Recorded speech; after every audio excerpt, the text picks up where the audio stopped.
صل على سيدنا ومولانا محمد وعلى سيدنا علي وسيدتنا فاطمة وسيدتنا زينب وسيدنا حسن وسيدنا حسين وعلى آله وصحبه وبارك وسلم. الحمدللہ رب العالمین والصلاة والسلام علی سید الانبیاء والمرسلین. اللہم صلی علی سیدنا و مولانا محمد وعلی آلہ واصحابہ وبارک وسلم وصلی علیہ. دنیا کے تمام دیکھنے والوں، تمام چاہنے والوں، تمام پیار کرنے والوں کو، اور جہاں جہاں تک اس وقت میری آواز کو سنا اور مجھے دیکھا جا رہا ہے، جنید اقبال کی جانب سے انتہائی محبت کے ساتھ السلام علیکم. ایک بار پھر ناظرین، آپ کو پر نور صبح میں صبح نور کے ساتھ میں خوش آمدید کہتا ہوں، اور آئیے بلا توقف چلتے ہیں حضرت ابو انیس محمد برکت علی علیہ رحمہ کی تالیف اسماء النبی کریم صلی اللہ علیہ وآلہ وسلم سے رسول اللہ صلی اللہ علیہ وآلہ وسلم کا ایک اسم مبارک پڑھنے اور سننے کی سعادت حاصل کرتے ہیں. سیدنا العادل صلی اللہ علیہ وآلہ وسلم، ہمارے سردار عدل فرمانے والے، درود و سلام بھیجے اللہ آپ صلی اللہ علیہ وآلہ وسلم، آپ صلی اللہ علیہ وآلہ وسلم کی آل پاک اور صحابہ کرام رضوان اللہ تعالیٰ علیہم اجمعین پر.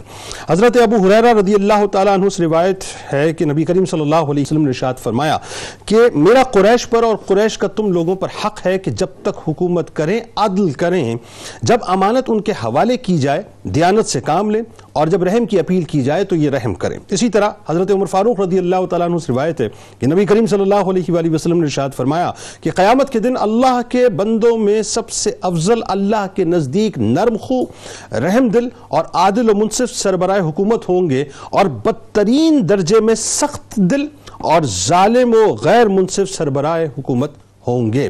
ناظرین کرام، جو یہ آخر میں یہ جو جملہ میں نے ادا کیا، بس یہ سمجھ لیجئے اسی فرق کے درمیان ایک ایسی شخصیت ہے جو انتہائی نکھری ہوئی، انتہائی ممتاز، انتہائی پاکیزہ شخصیت ہے. ناظرین، آج اس پاک بارگاہ میں ہم سب مل کر ہدیہ تہنیت پیش کریں گے کہ جنہیں دنیا امیر المومنین حضرت عمر بن عبدالعزیز رضی اللہ تعالی عنہ کے نام سے جانتی ہے. اور آج کا پروگرام ناظرین دنیا بھر کے حکمرانوں کے لیے میں سمجھتا ہوں کہ ایک پیغام کے طور پہ نشر کیا جا رہا ہے. ناظرین کرام، آپ فاروق اعظم رضی اللہ تعالی عنہ کی اس خواب کی تعبیر ہیں کہ میری اولاد میں سے ایک شخص جس کے چہرے پر زخم کا نشان ہوگا زمین کو عدل و انصاف سے بھر دے گا.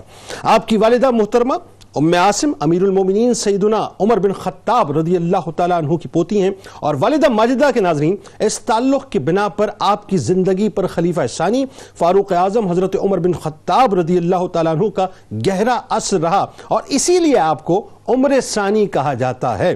پھر ساتھ ساتھ ناظرین ایک اور بات واقعہ انشاءاللہ اسکالر سے سنیں گے کہ اس پاک یعنی یہ جو ان کی جو پاک نانی تھی ناظرین، ان کا جو پاک خون تھا وہ بھی دراصل آپ میں منتقل ہوا، جو رات کی تاریکی میں اپنے گھر میں دودھ میں پانی اس لیے نہیں ملاتی کہ خلیفہ وقت عمر فاروق رضی اللہ تعالیٰ عنہ نہ دیکھیں. اور پھر اس کے بعد ایک اور بات بھی فرماتی ہے کہ وہ دیکھیں نہ دیکھیں لیکن اللہ تو دیکھ رہا ہے، لہٰذا مجھے دودھ میں پانی نہیں ملانا چاہیے. علم و فضل اور قرآن و حدیث و فقہ میں ان کا یہ عالم تھا ناظرین کہ یوں محسوس ہوتا جیسے علم کا بے پایاں اور عمیق سمندر جو ہے وہ آپ کی صورت میں ٹھاٹے مار رہا ہے.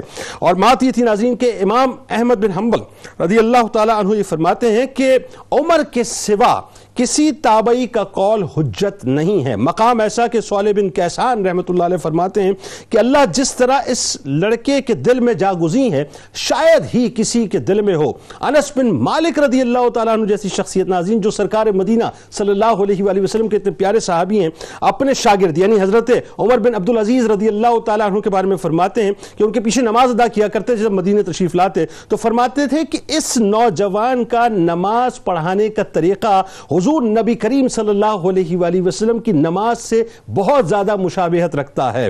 حضرت عمر بن عبدالعزیز رضی اللہ تعالیٰ عنہ کا بچپن ناظرین انتہائی ناز و نعم اور جو نوجوانی تھی وہ بہت ہی شان و شوکت میں گزری. اب کیسے گزری ذرا توجہ سے سنیے کہ زیبائش اور آرائش کا عالم یہ تھا کہ قیمتی سے قیمتی لباس آپ پہنا کرتے تھے، اور ایک مرتبہ جب ایک لباس آپ زیبتن فرما لیتے اور کوئی اسے دیکھ لیتا تو دوبارہ آپ اسے زیبتن نہیں فرمایا کرتے تھے. دنیا کی بہترین خوشبوئیں، بہترین عطر عطر مشک اور عنبر کی صورت میں آپ استعمال کرتے اور جس راستے سے آپ گزر جایا کرتے تھے دور دور تک لوگوں کو یہ پتا چلتا تھا کہ عمر بن عبدالعزیز رضی اللہ تعالیٰ عنہ کی سواری ابھی یہاں سے گزری ہے. لوگ خوشبو سے پہچانا کرتے تھے, اتنی مہنگی ترین خوشبو آپ استعمال کرتے تھے, اور آپ کی داڑھی جو ہے ناظرین مشک و عنبر سے ہمیشہ تر رہا کرتی تھی. اور عالم یہ ہوا ناظرین کہ آپ کی جو چال ڈھال تھی, اس کا جو انداز تھا وہ اتنا کمال تھا کہ دیکھنے والے دیکھ کر بس آپ کی شخصیت کے اندر کھو جایا کرتے تھے. لیکن اس کے باوجود بھی خوف خدا, پاک دامنی, زہد و تقوی اور طہارت کا یہ عالم تھا ناظرین کہ ہر وقت شرم و حیا کا دامن آپ تھامے رہتے تھے. لیکن اب ایک جملہ ادا کرنا چاہتا ہوں کہ جس وقت ناظرین آپ نے خلافت کا حلف اٹھایا اور جس وقت آپ خلیفہ اسلام بنے تو وہ شخصیت تھی کہ 800 درہم کی چادر پہنتے وقت یہ کہتے تھے کہ چادر کچھ کھردری محسوس ہوتی ہے, اور جس وقت آپ نے خلافت کا حلف اٹھا لیا تو 8 درہم کی جب موٹے کپڑے کی چادر آپ کی بارگاہ میں لائی گئی ہے تو آپ نے تبسم فرمایا کہ کیا حسین چادر ہے, کیا خوبصورت چادر ہے. عالم یہ تھا ناظرین کہ جس وقت آپ خلیفہ نہیں بنے تھے تو 1000 دینار کا کپڑا آپ ملبوس فرمایا کرتے تھے تو یہ سوچتے تھے کہ کپڑا اتنا مزیدار نہیں ہے. اور جس وقت آپ خلیفہ بنے ناظرین تو معاملہ یہ ہوا کہ ایک جوڑا آپ کے پاس ہوتا تھا, جب وہ میلا ہو جاتا تو آپ دھو دھو کر پہنا کرتے تھے. اور مرض الموت میں جب پہنچے تو آپ کے سالے نے اپنی بہن فاطمہ یعنی حضرت عمر بن عبدالعزیز رضی اللہ تعالیٰ عنہ کی اہلیہ سے یہ کہا کہ امیر المومنین کی قمیض بہت میلی ہو رہی ہے, لوگ بیمار پرسی کے لیے آتے ہیں, اسے بدل دو. حضرت عمر بن عبدالعزیز رضی اللہ تعالیٰ عنہ کی بیوی نے سنا, حضرت فاطمہ رضی اللہ تعالیٰ عنہ نے, کہ آپ خاموش ہو گئیں. اور پھر بھائی نے دوبارہ تقاضا کیا کہ آپ یہ کریں, تو خلیفہ اسلام کے پاس انہوں نے بتایا کہ اس کے سوا دوسرا کوئی کپڑا نہیں ہے, میں کہاں سے دوسرا کپڑا لاؤں, ایک ہی جوڑا ہے, وہی پہنتے ہیں, اسی کو دھوتے ہیں, وہی جمعے میں استعمال کرتے ہیں, وہی آنے جانے میں استعمال کرتے ہیں اور اسی کو استعمال کیا کرتے ہیں. یہ ناظرین سادگی کا آپ کا عالم ہے. آج بنیادی طور پر یہ جو 2 برس اور 5 ماہ کی حکومت ہے جس نے صدیوں پر اپنے آپ کو محیط کر دیا ناظرین, آج بنیادی طور پہ اس طرز حکمرانی پہ ہم بات کریں گے. ہمارے ساتھ اس وقت 3 ممتاز شخصیات ہیں جو یقیناً کسی تعارف کی محتاج نہیں. پہلی شخصیت اس پروگرام کا مستقل حصہ ممتاز عالم دین محترم جناب مفتی محمد اسحاق مدنی صاحب. دوسری شخصیت اس پروگرام کا مستقل حصہ استاد ہیں جامعہ کراچی کے ممتاز اسکالر محترم جناب ڈاکٹر سید محبوب بخاری صاحب. اور تیسری شخصیت پہلی مرتبہ اس شو میں تشریف لائے ہیں معروف عالم دین محترم جناب مفتی سید حسنین بخاری صاحب. آپ تینوں کو میں خوش آمدید کہتا ہوں. السلام علیکم. آغاز کرتے ہیں صاحب, بڑی شخصیت اور ایسی بڑی شخصیت کے ان پہ تو میں سمجھتا ہوں کئی پروگرامز اگر ہوں تو بھی کم ہے. تعارف, خاندانی پس منظر. بسم اللہ الرحمن الرحیم. ہمارے لیے سعادت کی بات ہے کہ آج حضرت سیدنا عمر بن عبدالعزیز رضی اللہ تعالیٰ عنہ کا ذکر خیر کرنے کی اللہ تعالیٰ نے ہمیں سعادت عطا فرمائی ہے, اور اللہ تبارک و تعالیٰ آپ کی اور آپ کی پوری ٹیم کی اور جو کچھ یہاں پہ عرض کیا جائے اللہ تعالیٰ سب کی گفتگو کو اللہ اپنی بارگاہ میں قبول فرمائے, سب کی خدمات قبول فرمائے اور اس بارگاہ سے فیض اللہ تعالیٰ ہمیں عطا فرمائے. امیر المومنین حضرت عمر بن عبدالعزیز رضی اللہ تعالیٰ عنہ کی کنیت ابو حفص ہے, اور یہ حضرت عمر فاروق اعظم رضی اللہ تعالیٰ عنہ کی کنیت ہی پہ آپ نے اپنی کنیت رکھی ابو حفص. دوسرا یہ ہے کہ آپ کا نام عمر, آپ کے والد محترم کا نام عبدالعزیز. حضور اکرم صلی اللہ تعالیٰ علیہ وآلہ وسلم کے اس فرمان کی, اس بشارت کی آپ ایک نوید جو حضور نے ارشاد فرمائی تھی, اس کا نتیجہ ہے کہ فرمایا کہ ہر صدی کے اختتام پر اللہ تبارک و تعالیٰ ایک ایسے شخص کو بھیجے گا کہ جب دین میں بگاڑ پیدا ہو چکا ہوگا تو وہ شخص آ کر دین کی تجدید کرے گا.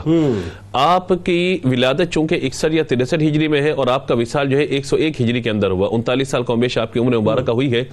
تو علماء نے لکھا ہے کہ پہلی صدی کے جو مجدد ہیں جنہوں نے سب سے پہلے دین میں تجدید کی ہے حضرت عمر بن عبدالعزیز رضی اللہ تعالیٰ عنہ ہے. سبحان اللہ سبحان. آپ دیکھیے کہ یزید کے بعد اور واقع کربلا کے بعد جو کچھ افتراق و انتشار اور خرابیاں امت کے اندر پیدا ہوئی ہیں, اور بنو امیہ کا جو ظلم و ستم اور دیگر چیزیں موجود رہیں, ان چیزوں کو ختم کرنے میں جو سب سے پہلا کردار ہے یا سب سے بڑا کنٹریبیوشن ہے یا اس کا جو آغاز آپ نے کیا اور اس آغاز کو آپ اختتام پہ لے گئے اور تمام لوگوں کو ان کے حقوق جو ہے پہنچا دیے گئے, وہ حضرت عمر بن عبدالعزیز رضی اللہ تعالیٰ عنہ کی شخصیت ہے. سبحان اللہ. یعنی وہ جو شرعیت ملوکیت میں تبدیل ہو گئی, خلافت ملوکیت میں آپ دوبارہ جو ہے اسی لیے اسی بنا پر آپ کو, چونکہ آپ نے خلفائے راشدین کے عہد کو تازہ کر دیا تھا, اسی وجہ سے آپ کو خلفائے راشدہ کے اندر یعنی ابتداً 4 خلفائے راشدین پھر 6 حضرت امام حسن مجتبی رضی اللہ تعالی عنہ کی حکومت یعنی خلافت, اور اس کے بعد جو خلافت کا ایک صحیح تصور ہمارے سامنے ظاہر ہوتا ہے.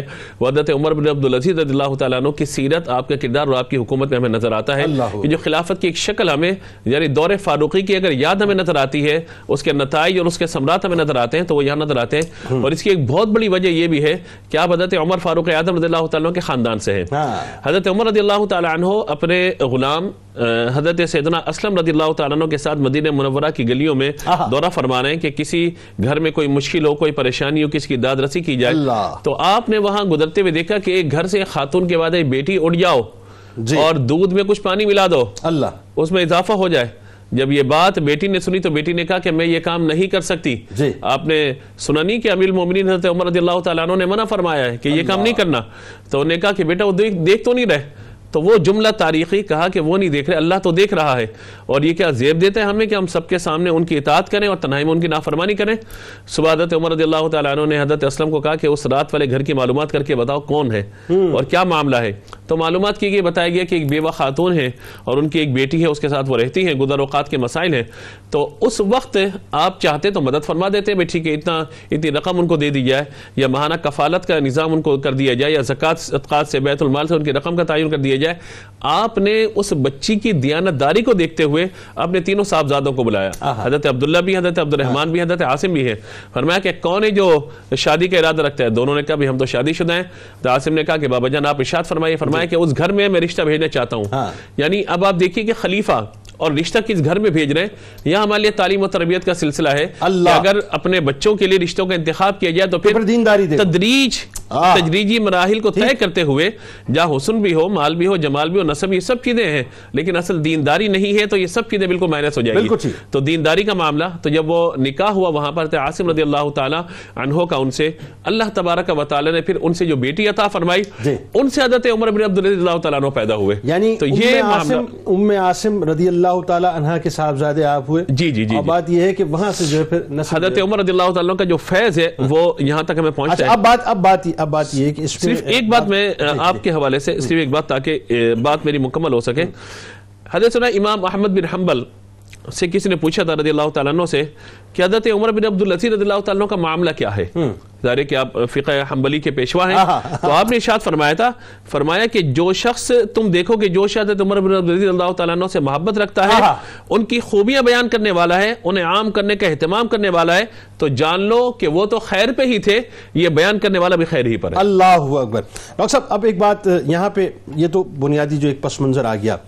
ایز گورنر مدینہ جس وقت ولید نے جو ہے آپ کو گورنر مدینہ منتخب کیا اور آپ گئے مدینہ شریف، تو روایتیں بتاتی ہیں کہ 30 اونٹوں پر آپ کا سامان لدا ہوا تھا.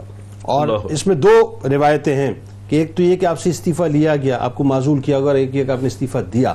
لیکن جب آپ نے مدینہ تقریباً کوئی 6-7 برس کا آپ کا ٹینیور تھا، جب آپ چھوڑ کے نکلے تو ایک خادم کو ساتھ لے کے نکلے. ذرا بتائیے کہ ایز گورنر مدینہ آپ کا کیا کردار رہا ہے؟ بسم اللہ الرحمن الرحیم. جنید بھائی، بنیادی طور پر ہمیں جس بات کے اوپر توجہ دینے کی ضرورت ہے وہ یہ ہے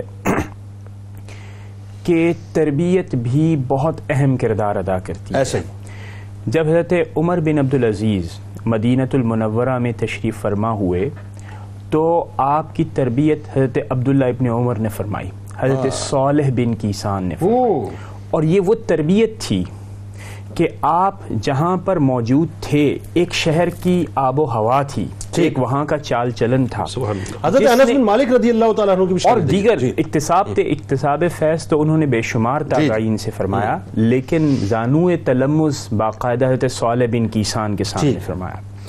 اس کے بعد پھر جب آپ مدینۃ المنورہ بطور گورنر تشریف لائے، والی مدینہ تشریف لائے، تو یہ تقریباً زمانہ ہے 87 ہجری کا، اور کم و بیش 6 سال جیسے کہ آپ نے کہا کہ 93 تک آپ گورنر رہے. جب آپ تشریف لائے تو ظاہر ہے وہی شان و شوکت جیسا کہ آپ نے بیان فرمایا. لیکن جنید بھائی، قابل توجہ بات یہ ہے کہ جب آپ تشریف لائے تو وہاں پر آپ کی ایکسلنس اور آپ کی ٹرانسپیرنسی نظر آنا شروع ہو گئی. اور وہ کیسے؟ وہ ایسے کہ جب آپ تشریف لائے تو اصول تو آپ نے یہ بنایا اور بتایا کہ مشورہ معاملات کو اچھا کرتا ہے اور خلفائے راشدین المہدیین کا طریقہ کار رہا اور حضور اکرم صلی اللہ تعالیٰ علیہ وسلم اور قرآن کریم کا حکم ہے.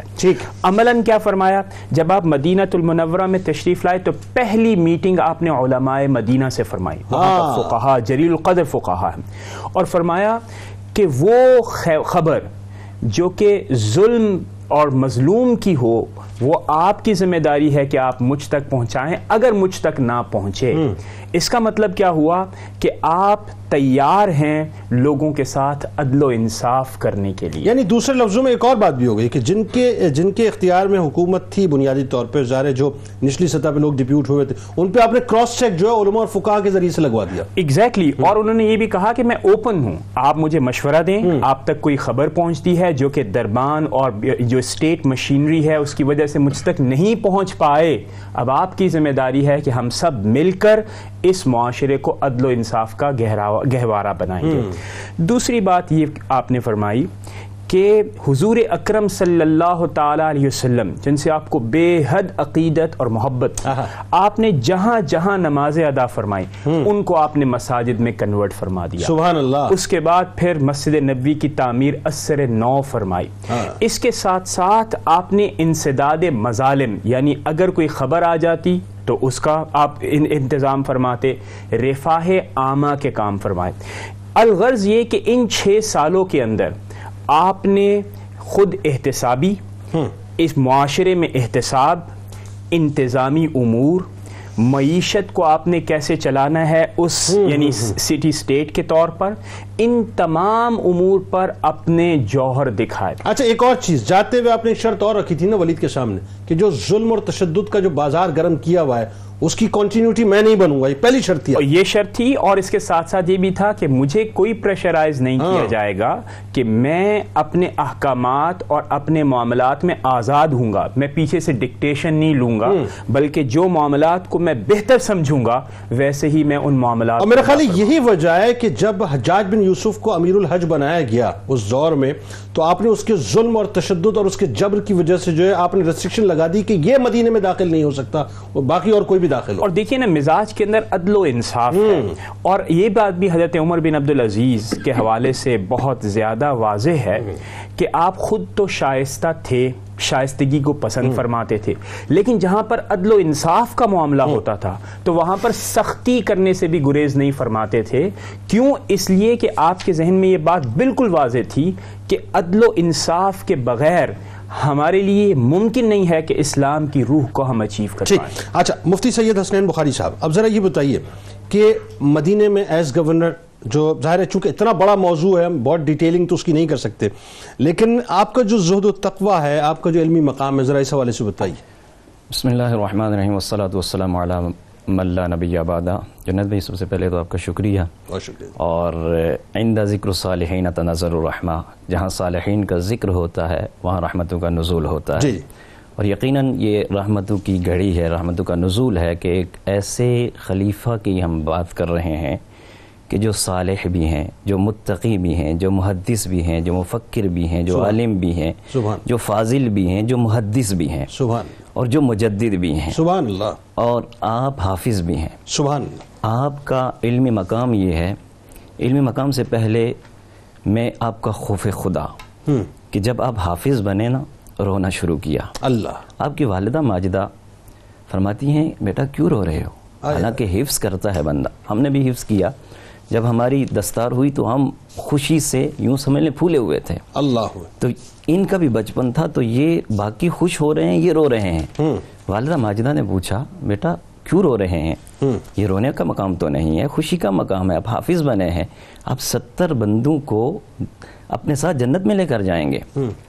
بیٹے کی جب یہ رونے کی وجہ پوچھی تو بیٹے نے جواب کیا دیا, نظریں جھکائے ہوئے ادب کے ساتھ کہتے ہیں امی مجھے موت یاد آئی ہے. اللہ. آج تو میری دستار ہوئی ہے, مجھے یہ ہار پہنایا گیا ہے, لیکن ایک وقت ایسا ہوگا مجھے سب چھوڑ جائیں گے. اللہ. اور یہ آپ نے ابھی بچپنا ہے, یہ کس طرف آپ کا اشارہ تھا. اللہ. حضرت انس بن مالک رضی اللہ تعالیٰ عنہ روایت کرتے ہیں کہ اللہ کے آخری نبی سچے نبی صلی اللہ علیہ وآلہ وسلم نے ارشاد فرمایا فمن اثقلہ ذکر الموت وجد قبرہ روضۃ من ریاض الجنہ، کہ جسے موت کی یاد خوف زدہ کرتی ہے، بڑی اہم نقطے والی بات، جسے موت کی یاد خوف زدہ کرتی ہے اس کے لیے جو قبر اس کی ہے وہ جنت کا باغ بن جاتی ہے۔ اللہ، اب بچہ ہیں ابھی، تو اس حدیث کو سامنے رکھتے ہوئے اگر ہم یہ کہیں کہ ان کے سامنے یہ حدیث مبارکہ تھی اور آپ کا خوف خدا تھا کہ حفظ کرتے وقت بھی آپ رو رہے ہیں، پھر دوسری آپ حافظ، عالم، محدث، مفکر کس طرح کہ آپ رضی اللہ تعالی عنہ اپنے جو دور خلافت ہے اس میں آپ نے احادیث مبارکہ، اس سے پہلے مدینہ منورہ میں جب گئے وہاں پر آپ نے جب علم حاصل کیا تو کہتے ہیں کہ علم سے اتنا لگاؤ تھا، جب ان کے والد محترم عبدالعزیز ان کے استاذ محترم کے پاس جاتے ہیں تو ان کی تعریف کرتے ہوئے استاذ محترم کہتے ہیں کہ حضرت عبدالعزیز آج آپ بیٹے کو دیکھنے کے لیے آئے ہیں، آپ کا بیٹا زہد و تقوی میں بھی ایسا اعلیٰ ہے اور علم میں بھی ایسا اعلیٰ ہے کہ جو ہم درس دے رہے ہوتے ہیں، ابھی ہمارا درس مکمل نہیں ہوتا، ادھر آپ کا بیٹا جو ہے وہ درس کو یاد کر کے ہمیں سنانے کے لیے ہو جاتا ہے۔ اللہ اکبر، یہ آپ ہیں، آپ رضی اللہ تعالیٰ عنہ کہ آپ نے جس وقت حضرت عمر بن عبدالعزیز رضی اللہ تعالیٰ عنہ نے اپنی امی جان کے سامنے یہ تذکرہ کیا، اس کے بعد پھر آپ کا خلافت آپ کو ملتی ہے تو آپ کے سامنے شاہی سواری پیش کی جاتی ہے، شاہی سواری پیش کی تو آپ نے اس کو لینے سے انکار کر دیا، اس لیے انکار کیا کہ میں پہلے ہی کی طرح کا عمر ہوں، عمر بن عبدالعزیز میں پہلے ہی کی طرح ہوں، اس کی مجھے ضرورت نہیں ہے۔ اچھا، اس میں یہ جو بڑا اہم نقطہ علامہ صاحب، اب ذرا اس پہ بات کرتے ہیں تھوڑا سا خلافت پہ، کہ جس وقت سلیمان نے آپ کے لیے جو ہے وہ آخری وقت کے اندر ایک وصیت لکھ دی اور وہ وصیت جو ہے وہ اپنا محفوظ تھی، وہ واضح نہیں کی گئی تھی، اور جس وقت آپ سے چونکہ اس پہ غیر مشروط اس وصیت کے اوپر جو عوام تھی انہوں نے بیعت کر لی تھی، اب ذرا وہاں سے تھوڑا سا بات کو آغاز کرتے ہیں کہ جو خلافت کا معاملہ ہے وہ یعنی پہلے تو چونکہ ظاہر کنٹینیوٹی میں ایک ملوکیت کا سلسلہ چل رہا تھا، لیکن اس کے بعد پھر جو ہے آپ نے اس کو شورائی نظام کی طرف اور خلافت کی طرف جو ہے کنورٹ کیا، کیا فرمائیں گے؟ بہت شکریہ۔ اصل میں حضرت عمر بن عبدالعزیز رضی اللہ تعالی عنہ کا معاملہ جو 6 سال آپ مدینہ منورہ اور اطراف میں گورنر رہے اور جو آپ کی وہاں پہ خدمات اور تمام چیزوں کو دیکھا گیا تو آپ کے بارے میں قریب کے لوگوں کی ایک رائے بن گئی تھی کہ اگر آگے کسی کو ولی عہد ہونا چاہیے یا آگے کسی کو ذمہ دار ہونا چاہیے تو وہ ایسے شخص کو ہونا چاہیے کہ جو اس نظام کو کچھ تبدیل کرے، یعنی جو یہاں پہ ایک ظلم کا نظام ہو گیا اور خاندان پر جو ہے وہ باتیں کی جا رہی ہیں، یعنی کوئی بھی ایسا فرد نہیں کہ جو اس نظام کو کچھ تبدیل کر سکے، اسلام کی کوئی تجدید کر سکے، تو یہ پورا پس منظر تھا جہاں کچھ لوگوں سے اب گفتگو کی گئی تو یہی بات کہی گئی تھی کہ اگر آپ چاہتے ہیں کہ آپ کے بعد کوئی نیک شخص اس مسند پر آئے تو پھر آپ اس کو سرب و مہر کر دیجئے اور ان کا نام یہاں پہ لکھ دیجئے۔ تو مشورے کے بعد یعنی جو تنہائی میں مشورہ ہوا، مشاورت کا عمل ہوا، ان میں حضرت عمر بن عبدالعزیز رضی اللہ تعالیٰ کا نام لکھ کر اس کو یعنی مکتوب کو بند کر دیا گیا اور آپ کے بارے میں وصیت کر دی گئی ہے۔ اب حضرت عمر بن عبدالعزیز رضی اللہ تعالی عنہ بھی اس بات سے آگاہ نہ تھے کہ مجھے جو ہے یہاں پہ نامزد کیا گیا ہے، نہ ہی لوگوں کے علم میں تھا اور نہ ہی کسی اور کے، فقط 2 یا 3 افراد کا تذکرہ ملتا ہے، لیکن ان کو شائبہ تھا اور انہوں نے اس قیاس کا اظہار بھی کیا تھا۔ تو یہ ایک الگ بات ہے کہ مطلب ان کی جو خدمات تھیں وہ لوگوں کے سامنے ظاہر تھیں کہ ایک شخص کو اگر کہیں خدمت کا موقع ملا تو اس نے کس انداز سے عدل اور انصاف کا معاملہ قائم فرمایا اور پھر اپنی بات پر حق کے بارے میں ڈٹ جانا۔ تو آپ کی زندگی کے یہی 2 پہلو تو اصل میں ہمیں سمجھنے ہیں کہ خلافت سے پہلے یا آپ کو حکومت ملنے سے پہلے یا ذمہ داری ملنے سے پہلے آپ ایک شاہی خاندان میں رہ رہے ہیں تو آپ کا مزاج کیا ہے، کیونکہ والد محترم بھی 20 سال تک گورنر رہے، تو ظاہر ہے کہ ایک گورنر کا بیٹا اس کا مزاج کیا ہوگا زندگی کا، مصر کی گورنری میں رہے وہ۔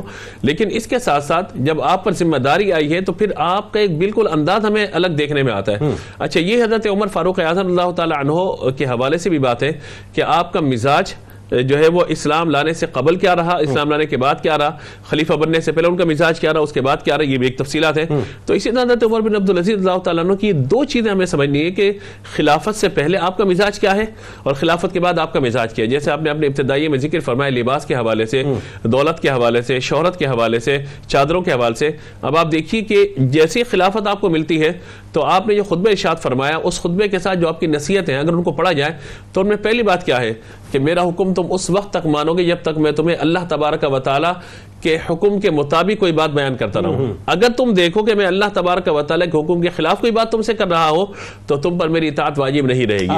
اب آپ بتائیے کہ عوام کے سامنے اس طرح کی رائے کا اظہار کرنا, اور پھر دوسری بات یہ کہنا کہ میں تمہارے سامنے موجود ہوں, جو بیعت کرنا چاہے کرے, جو جانا چاہے وہ چلے جائے, یہ کتنی بڑی بات ہے کسی کے لیے. اس میں بھی آپ کمال یہ دیکھیے کہ آپ نے یہ فرمایا کہ یہ جو بیعت کا معاملہ ہے اس میں مجھے پتا ہے کہ آپ کی رائے شامل نہیں ہے, نہ میری رائے شامل ہے, مجھ پر یہ جو ہے معاملہ رکھا گیا ہے, اب آپ چاہیں تو بیعت کریں چاہیں تو چلے جائیں. آپشن دے دیا نا, ورنہ آپ یہ دیکھیں کہ یہاں آپشن تو ہمارے پاس ہوتا ہی نہیں ہے, تو لہٰذا وہاں پر یہ سارا معاملہ کیا گیا. ایک بات اور اس حوالے سے وہ یہ کہ حضرت عمر بن عبدالعزیز رضی اللہ تعالیٰ عنہ جب خلیفہ نامزد کیے گئے, تمام چیزیں ہوئی, تو علماء نے لکھا ہے, آپ کے تاریخ لکھنے والوں نے, کہ آپ کی کیفیت ہی تبدیل ہو گئی ہے. یعنی اچھے لباس سے بالکل سادہ لباس میں آ گئے, اچھی غذاؤں سے سادہ غذاؤں پر آ گئے, اور اخراجات کے حوالے سے جو ایک بہت بڑا معاملہ تھا, یعنی اس وقت کہا گیا کہ اتنے گارڈ آپ کے ساتھ ہوں گے, آج کل کی زبان میں اتنا مال آپ کے ساتھ ہوگا, پروٹوکول ہوگا. آپ نے فرمایا کہ نہیں, بس ایک خادموں کے جو ضروریات کے لیے میں ساتھ دے, باقی میں کسی چیز کی ضرورت نہیں. بالکل ٹھیک, اس پہ کلام کرتے ہیں. اور ظاہر ناظرین یہ جو خلافت کا موضوع ہے بنیادی طور پہ اس پہ تو بھی بہت کلام ہونا ہے کہ کرسی پہ بیٹھنے کے بعد آپ نے کیا رویہ اختیار کیا. اختر اقبال صاحب جہلم سے ہمارے ساتھ ہیں. السلام علیکم. وعلیکم السلام سر, کیا حال ہے؟ الحمدللہ جناب, آپ ٹھیک ہیں؟ جی ٹھیک, اللہ کا کرم. میں سر میں نے سوال یہ کرنا ہے, یہ حضرت عمر بن عبدالعزیز رضی اللہ تعالیٰ عنہ پہلے مجدد ہیں, اور انہوں نے فرمایا کہ حدیث پاک کے مطابق ہر دور میں ہر صدی میں ایک مجدد ہوتا ہے. میرا سوال یہ کہ مجدد کے اوصاف کیا ہیں, اور ہمیں مجدد کی کیسے پہچان ہو کہ یہ مجدد ہے؟ شکریہ جناب. بالکل ٹھیک, بالکل ٹھیک, آپ کو بتاتے ہیں. آپ کا بہت شکریہ, آپ نے ہمیں جوائن کیا. ناظرین آئیے سرکار مدینہ صلی اللہ علیہ وآلہ وسلم کی بارگاہ اقدس میں مل کر درود پاک کا نذرانہ پیش کرتے ہیں, اور پھر انشاءاللہ سرکار علیہ السلام کے اس چہیتے غلام پہ مزید گفتگو کرتے ہیں. اللہم صلی علی سیدنا و مولانا محمد وعلی سیدنا علی و سیدتنا فاطمہ و سیدتنا زینب و سیدنا حسن و سیدنا حسین وعلی آلہ وصحبہ وبارک وسلم. اللہم صلی علی سیدنا و مولانا محمد وعلی سیدنا علی و سیدتنا فاطمہ و سیدتنا زینب و سیدنا حسن و سیدنا حسین وعلی آلہ وصحبہ وبارک وسلم. خوش آمدید خواتین و حضرات. ناظرین کرام, حضرت عمر بن عبدالعزیز رضی اللہ تعالیٰ عنہ کی بارگاہ میں ہم اپنے ہدایے پیش کر رہے ہیں. میں ایک بات ابھی سوچ رہا تھا, آپ ذرا تصور کیجئے, یہ کہہ دینا بہت آسان ہے. آج ہم پاکستان میں رہتے ہیں, 22 کروڑ کے قریب لوگ یہاں پر رہتے ہیں. ان 22 کروڑ لوگوں میں ہم یہ دعویٰ نہیں کر سکتے کہ صاحب آج کوئی پاکستان میں صدقہ لینے والا, خیرات لینے والا نہیں ہے. ہم زکوٰۃ دینا بھی چاہتے ہیں لیکن کوئی لینا نہیں چاہتا. 22 کروڑ لوگوں کی بات کر رہا ہوں. ناظرین ذرا سوچئے کہ عمر بن عبدالعزیز رضی اللہ تعالیٰ عنہ, اس وقت کوئی کمیونیکیشن نہیں ہے, کوئی سیٹلائٹ نہیں ہے, کوئی رابطے کا نظام نہیں ہے, کوئی ٹیلی فون کالز آپ کر نہیں سکتے, یعنی آپ ٹریولنگ نہیں کر سکتے, by air, by train, by یعنی سمجھ لیجیے بائی کار آپ جا نہیں سکتے. اب عالم یہ ناظرین کہ 3 بر اعظموں پر آپ کی حکومت تھی. کہہ دینا بہت آسان ہے, 3 بر اعظم اس وقت, یعنی بہت آسانی سے سمجھاؤں, ملتان سے لے کر اندلس تک آپ کی حکومت تھی. اور کمال یہ ناظرین, یہ وہ واقعی دور تھا